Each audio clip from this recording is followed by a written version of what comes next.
Okay, dear participants, good morning. So I hope na okay kayong lahat dyan at nag-enjoy para sa aming report na nagaganap dito sa ETU. So today, we're happy to announce with you that uh, since January 2021, nagkaroon kami ng Google certification. So today and this morning, meron akong report na gagawin para ma-encourage pa ang bawat isa. So we know that Google for Education has a play an important role in education by enhancing efficiency, productivity of teachers and students. It transformed the way we used to study, thus play a major role in imparting education and knowledge accessible and comfortable for all. Always remember, all you need is Google because things go better with Google. Okay, so let me share with you my screen. So again, this is Rowena Reyes. Very much happy to present to you the Google certification update.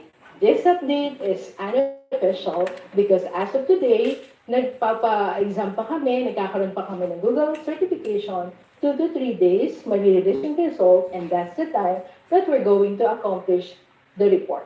Okay, so again, this report is not official because we continually gathering the result of each teacher who passed the examination. Okay, so as you can see, we have 1,500 voucher na ibinigay ni Google for ETU. So gusto ko lang magkaroon ng kwento. Because of this 100,500 total voucher from ETU, marami pong teacher kaming natulungan, teacher 1 hanggang teacher 3 po. Okay, this 1,500 total voucher, we released 600 voucher. Okay, so remember that. We released 600 voucher. And that 600 voucher, 550 passer result na po tayo. Since January this year up to this day. The Google certification is nangyayari po ngayon. Okay? So hanggang matapos po namin ang 1,000 voucher, the EdTech people or the EdTech unit will help all the teacher to pass the Google examination. And now, even though meron kaming 550 passer, nagkaroon din kami na kahit paano na 35 fail result. And that is an honest report from EDU. Okay? So until today, until this time, we're waiting for the 15 pending result. Sabi ko nga kanina, 2 to 3 days bago kami mag-gather ng report from the teacher who took the examination at level 1. Okay, the 900 unused voucher, and that is not unused because the batch 3 memo released last 2 weeks ago, and that 900 voucher, continuous po ang training niya. So, continuous ang training ng every SDO, not only in the NCR, but the entire region. So, here are the report. So, in Region 1, we have 60 participants who passed the Google examination. Again, this is unofficial because until today we are gathering all the report. Now, we took the top 10, okay? We took the top 10 almost at every region. We took the top 10 na 30 pataas yung naging pasado. So, in Region 1, we have 60. In Region 2, 118 teacher. In Region 3, 21 teacher. And the NCR is 113. In Region 4A, we got 156, and Region 4B, we got 66, and Region 5, 2, and Region 7, 6, and Region 11, we have 11, and Barn, it's 2. So that is, again, that's not official because we're all, gathering all the report from different regions. So ayan, so as you can see, that's the region who took the Google certification. And the EdTech family are very much happy to report that the effort of those teachers to train and spend time for the review, because the session, most of the time the session, it consumed 2 to 3 hours to review, and after that, the next day, the teacher need to spend time to take the examination. And thank you for the teacher who take time to do this examination. Okay? And we select top 10. The Santiago City, 91 teacher who passed the level 1 examination. The Cavite province is 65. The Rizal, so 55. SDO Rizal, 55 teacher. SDO Makati, 43. Puerto Princesa, 34. Las Piñas, 34. Antipolo City, 33. And Pangasinan 1 is 30. Again, teacher, these are the top 10 who passed the Google examination. Okay, so the Google examination is not easy because they took a lot of time to review, and after mag-review po ang mga teacher na ito, hindi pa sila tigil kasi nandito po yung inquiry. So the EdTech people, kaming team, wala kaming tigil na i-monitor sila to support kung kamusta na, kung ano po ba ang problema when it comes to registration, paglalagay ng voucher. So, ayan po. Because of this, we're very much thankful for the Google because without their help, wala po kaming voucher na ibinibigay po sa teacher. Again, this voucher is not free, but because of the partnership of Google sa DepEd, nagbigay po sila ng free voucher for the teacher who want to take the international certification Google Level 1. So, the price of this voucher is $10, but because of the kindness ni Google and the partnerships DepEd, ito po ay naging free na. Okay? So, dear teacher, all you have to do is contact us if you're willing to take if you're willing to take the examination. The EdTech people is very much willing to train and to get certificate. So, ayan. So, nakita namin na ang examination na nagaganap, although bago po ito sa inyo, pero nakakatuwa kasi nakita ng mga teacher, ngayong pandemic, nakita nila na akala nila itong examination ay napakahirap. Ginagamit na po nila ang Google for Education. Ano yung mas nagamit ngayong pandemic? So, nagamit ngayon mostly ay the Google Classroom. Kahit po wala tayong domain, we can use the Google Classroom for free as long as if you have the Google personal Gmail account. And also, ano pa yung ginagamit natin? Ng part ng examination is the Google Form, the Google Sheet, the Google Slide. Ang dami po. So, akala nila parang ganun kahirap. So, nakakatuwa kasi nung nangyari yung training namin, na-realize nila ay nagagamit na po namin ito. So, kaya sa mga talk na ginagawa namin, lagi po sinasabi na ito yung oras para ma-certify tayo because alam naman natin na ginagamit natin ito. And this Google certification, again, this is international. Na nakakatuwa kasi alam natin yung kakayahan at ability ng teacher. Kaya nagpapasalamat po ako sa mga teacher na napatuloy na nagtsaga at nag-stay ng kanilang time kahit na alam kong busy sila, sige lang, attend lang ng review. So I'm very much thankful for different region na naging part ng aming session for training, review, certification. So ayan, nakakatawa po. At ano pa po ang mga future na pag-uusapan natin regarding Google certification? Lumabas po ang batch 3, so continuous po ang aming training and that is nakamemo po siya. So dahil continuous ang training, every day meron kaming session in different region kasi our goal is to help teacher to review and pass the Google Certification Level 1. So para ang mga teacher talagang confident in front of mga students natin kasi they are certified using that platform. So ayan po, dear teacher, pakakaabangan po ang mga susunod na certification na magaganap. So maraming salamat po. Yan ang report ng Google Certification Level 1 in all region. Huwag pong magtampo yung mga hindi nailigay kasi po madami po yan. But sabi ko nga kanina, as of today, that is unofficial. So dear teacher, thank you so much and I encourage you to be confident in getting the Google certification level 1. Sulong edukalidad. Thank you and good morning. Ano naman ako kung 2 hours, ano? The Educational Technology Unit continues its commitment of empowering teachers through technology. Through Google, we aim teachers to be equipped with valuable knowledge to adapt to the ever-changing needs of 21st century learning. Well, actually, Ma'am May, no, if you can still remember yung first time na nag-take tayo ng Google certification for level 1 and for level 2.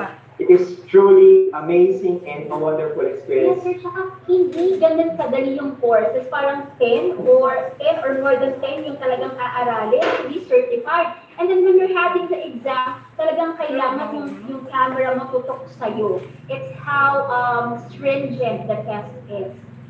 Yes, actually naalala ko nun na the first time na mag-take ako ng level 1, naka-on yung camera. So parang kailangan mo i-prepare yung sarili mo. You have to inform everyone na walang gagawin sa likod mo, walang mapapatawa because you have to take the test seriously. But you know what, teachers, kung iniisip ninyo that this is going to be hard, definitely hindi. Because we are here to support you all the way. Kaya naman, ako nga po sobrang nakakataba ng puso na naging level 2 yung certification ko ng Google. And I'm sure ikaw din. In the future, kasi level 1 na rin ako. Pero sir, iba kapag Google Certified Educator ka, talagang confident ka sa paggamit ng Google. Tsaka, yung mga courses pala, let's go back to the courses. Though marami siya, no, it's more of how you will apply the application in the classroom. And it's really going to train you in using these platforms para ikaw din confident ka sa classroom. Hindi ko lang ito ginagamit kasi nagmamarunong ka. Because you know it and you know that it will be for the betterment of your students. Yes, and another thing, teachers, ang kagandahan ko dito, naka-memo na to. Yes. Pagdating central office. Dati, if you're going to have an international certificate, kailangan pumunta ka pa. You have to secure your passport, punta ka sa ibang bansa, just for you to have an international certificate. But, through ETU, the central office, ayan po, naging accessible po para sa ating lahat ng teachers na magkaroon ng international certificate through Google. Kaya naman, thank you very much sa Google Philippines for making this possible. Now, we are continuing to lay to our dear audience more avenues that make them more empowered as educators through Microsoft Education. And of course, ang mahal naman nating lahat, ang Tito Live. Let's give the floor now to Sir Mark Anthony Hapisal from SDO Antipolo City. So Sir Mark is actually known as as one of our edtech specialists. Actually, isa siya sa pinakasikat nating edtech specialist, di ba? Siyempre naman. Of course. Oo, because one of the DepEd teacher created, di ba? And our focal person, the project lead for Microsoft and Ecolite. Once again, Sir Madge. Good morning and mabuhay to all our fellow educators, and I'm very thrilled to share with you the Microsoft Education Report. So let me share my screen. So we hope that you're enjoying our first ever virtual INSeT, and again, we are all excited for this phenomenal event.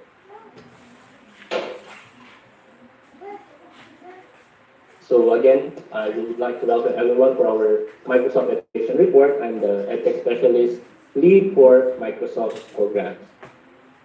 And I will cover the following milestones, the opportunities and challenges, and the programs and projects and future programs of Microsoft Education. First is our milestone number 1. So we begin our first strengthened partnership just this year as I was assigned to lead the Microsoft Education programs for our fellow educators. So we all know that if we work together, we can attain our goal for quality education for our learners. So our first milestone is that we were able to strengthen the partnership with our EdTech unit and Microsoft Philippines. And the first engagement that we did was during our first Ascenso Pilipinas.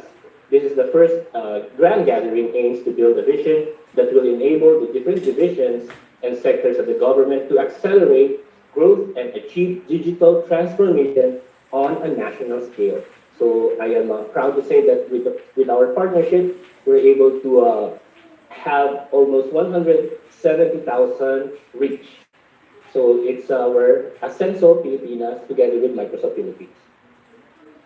And we kicked off our partnership this year last Saturday of January, wherein we shared the Wakelet, which is a content curation platform where teachers and students can save links, social media posts, videos, and images as items to be later organized in private or public collections. So we are happy that we have reached more than 150,000 participants or online participants. And Mr. Michael Morelia, a fellow Microsoft Education Ambassador, shared his expertise, shared the Wakelet to our fellow educators. And as mentioned, this is the kickoff of our Microsoft EdTech Unit partnership. So that is why we have the announcement that we have a special announcement wherein the EdTech Unit will conduct a series of Microsoft trainings, and we are all excited about it. And our second milestone is that the EdTech Unit and Microsoft Online Training Reach. So we conceptualized these two programs, the Tech Talks and the My Tech Talks. To give you a short background, Tech Talks is our gathering of our experts from the field, and an invitation with, we partnered with also with Podentes, wherein they invite people from different industries to share how they use Microsoft applications or Office applications. And we received a lot of recommendations about it. And in the afternoon, we have this My Tech Talk session. This is a gathering of all the Microsoft Education Ambassadors. And again, this is not only for the teachers. We welcome the participants from different sectors. We also have our dear parents and for our learners. So this My Tech Talk is an afternoon gathering. This is an afternoon session for our educators to be engaged on and at the same time to discuss the trends and the latest news about what is happening on the ground. So this is our platform for our mayas to showcase also their conducted trainings, the successful programs, and best practices. So that's our Tech Talks and My Tech Talk webinar. So I'm happy to say that as of March 10, combined reach from DepEd Philippines and DepEd EdTech Unit is more than 2 million. So even though for that very short span of time, we're able to reach our fellow educators through our webinar sessions. So again, that's a 6 Saturday session. And then for our next milestone is, of course, our EdTech Unit and Microsoft Education Ambassadors partnership. So we recognize their work, their expertise, and to support our learners, parents, and educators to understand how best to leverage technology for learning. So as mentioned earlier, that we have the My Tech Talk, which is a gathering of the Microsoft Education Ambassadors. They share best practices, they share success stories, they even share mega hacks. So we have that episode wherein the Microsoft Ambassador will share a hack or tips and tricks for our teachers and learners. So we also have this episode or a segment wherein we give prizes. So we have this mega quiz. So we were proud to say that there are a lot of teachers who are supporting this My Tech Talk. And of course, the partnership between Microsoft Philippines and our invited speakers from different schools, public and private, and even abroad.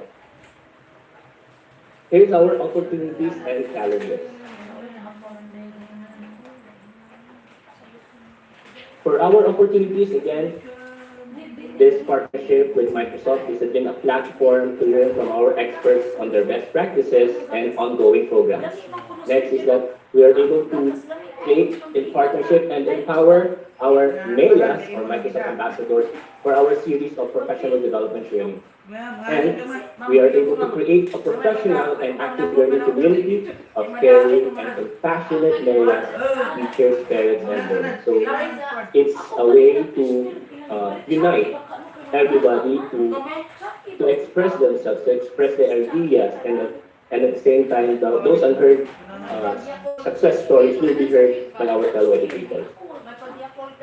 And with that, we recognize the efforts of our Microsoft Education ambassadors by having this recognition as Mayor of the Week. So we have Sir Henry B. Nerizon from San Roque Elementary School of Maribojo, and Ma'am Imelda de la Cruz Reyes from Bulacan, and Ma'am Selena just recently, last Saturday, our Mayor of the Week.